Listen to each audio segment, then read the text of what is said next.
بسم اللہ الرحمن الرحیم۔ السلام علیکم میرے بہن بھائیوں، بیٹر بیٹیوں۔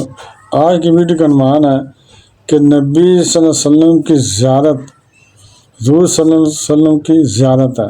یہ نبی صلی اللہ علیہ وسلم قبر کی زیارت یا خواب میں زیارت، کہ حضور صلی اللہ علیہ وسلم کی زیارت ہے، اور اس بندے کے لیے شفاعت بھی ہے جس نے حضور صلی اللہ علیہ وسلم کی قبر کی زیارت کی اور خواب میں آپ کی زیارت کی۔ نبی کریم صلی اللہ علیہ وسلم کا ارشاد گرامی ہے، جس نے میرے قبر میں جانے کے بعد میری زیارت کی، گویا اس نے میری حیات میں میری زیارت کی۔ سبحان اللہ۔ اور جو حرمین شریفین میں سے کسی حرم میں مرا، وہ قیامت کے دن امن والوں میں اٹھایا جائے گا۔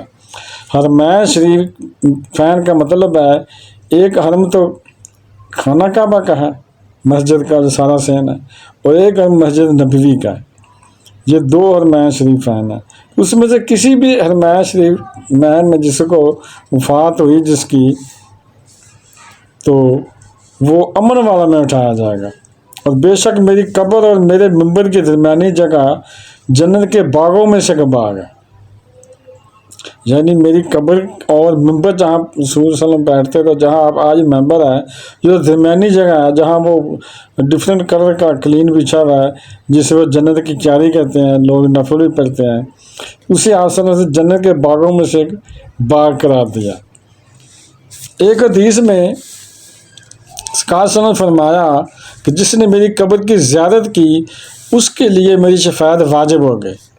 مولا کائنات علی شیر رضی اللہ عنہ سے روایت ہے کہ حضور نبی صلی اللہ علیہ وسلم فرمایا، جس نے میری وفات کے بعد میری زیارت کی، گویا اس نے میری زندگی میں میری زیارت کی، اور جس نے میری قبر کی زیارت نہ کی، اس نے مجھ سے جفا کی۔ اور یہ بھی دیکھیں ساتھ، یہ کیسی بات ہے کہ جس نے میری قبر کی زیارت نہ کی، اس نے مجھ سے جفا کی، یعنی وفاداری نہیں کی۔ یہاں سے معلوم ہوتا ہے کہ حضور صلی اللہ علیہ وسلم قبر کی زیارت کرنی چاہیے، جانا چاہیے۔ وہ جو تو بندہ استطاعت طاقت نہ رکھتا ہو تو علیحدہ بات ہے نا، جس کو استطاعت رکھتا ہو، جو طاقت رکھتا ہو وہاں جانے کی، تو اس کو لازمی زیارت کرنی چاہیے، جانا چاہیے۔ اللہ کے حبیب صلی اللہ علیہ وسلم کا فرمان ہے، جو میری وفات کے بعد میری زیارت کرے گا اور مجھ پر سلام بھیجے گا، تو میں جواب میں 10 بار اس پر سلام بھیجوں گا، اور 10 فرشتے اس کی زیارت کریں گے، اور وہ سب اس پر سلام بھیجیں گے۔ اور جو اپنے گھر میں مجھ پر سلام بھیجے گا، تو اللہ تعالیٰ مجھ میں روح لٹا دے گا، یہاں تک کہ میں اس پر سلام بھیجوں گا۔ سبحان اللہ۔ حضرت سیدنا عبداللہ بن عمر رضی اللہ عنہ سے مروی ہے کہ حضور صلی اللہ علیہ وسلم کا فرمان ہے کہ جس نے میری وفات کے بعد حج کیا اور میری قبر مبارک کی زیارت کی، گویا اس نے میری حیات میں میری زیارت کی۔ سبحان اللہ۔ امیر المومنین حضرت سیدنا علی المرتضیٰ کرم اللہ وجہ الکریم سے مروی ہے کہ آپ رضی اللہ عنہ فرماتے ہیں کہ حضور نبی پاک صلی اللہ علیہ وسلم کے طرفین کے بعد ایک عرابی آیا، یعنی آپ کے دفن ہونے کے بعد ایک عرابی آیا، دیہاتی آیا، اور اس نے اپنے آپ کو قبر اقدس پر گرا دیا، یعنی قبر پر لیٹ گیا، قبر کے ساتھ ٹیک لگا کے گر گیا، اور روضہ شریف کی خاک پائے سر پر ڈالنے لگا۔ سبحان اللہ۔ اور قبر انور کی مٹی اپنے سر پر ڈال لی اس نے، پھر عرض کرنے لگا، یا رسول اللہ السلام علیکہ صلی اللہ علیہ، اے اللہ کے رسول آپ پر سلامتی ہو، اللہ تعالیٰ آپ پر رحم فرمائے۔ جو آپ صلی اللہ علیہ وسلم فرمایا ہم نے سنا، اور جو آپ صلی اللہ علیہ وسلم پر نازل ہوا، اس میں جو آیت مبارکہ بھی ہے، وَلَوْ أَنَّهُمْ إِذْ ظَلَمُوا أَنفُسَهُمْ جَاءُوكَ فَاسْتَغْفَرُوا اللَّهَ وَاسْتَغْفَرَ لَهُمْ الرَّسُولُ لَوَجَدُوا اللَّهَ تَوَّابًا رَحِيمًا۔ ترجمہ یہ ہے، اور اگر جب وہ اپنی جانوں پر ظلم کریں تو اے محبوب تمہارے حضور حاضر ہوں، اور پھر اللہ سے معافی چاہیں اور رسول ان کی شفاعت فرمائے گا، تو ضرور اللہ کو بہت توبہ قبول کرنے والا مہربان پائیں گے۔ سبحان اللہ۔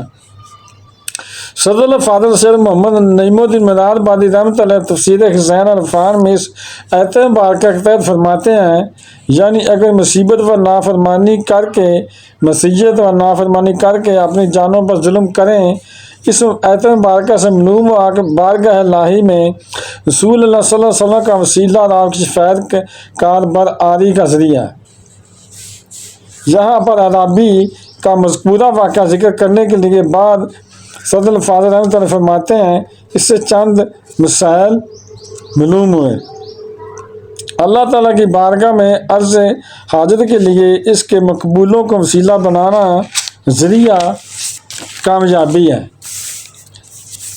مسئلہ قبر پر حاجت کے لیے جانا بھی جاؤ کا میں داخل اور خیال قرون کا معمول ہے۔ مسئلہ بعد وفات مقبولان حق کو ساتھ ندا کرنا جائز ہے۔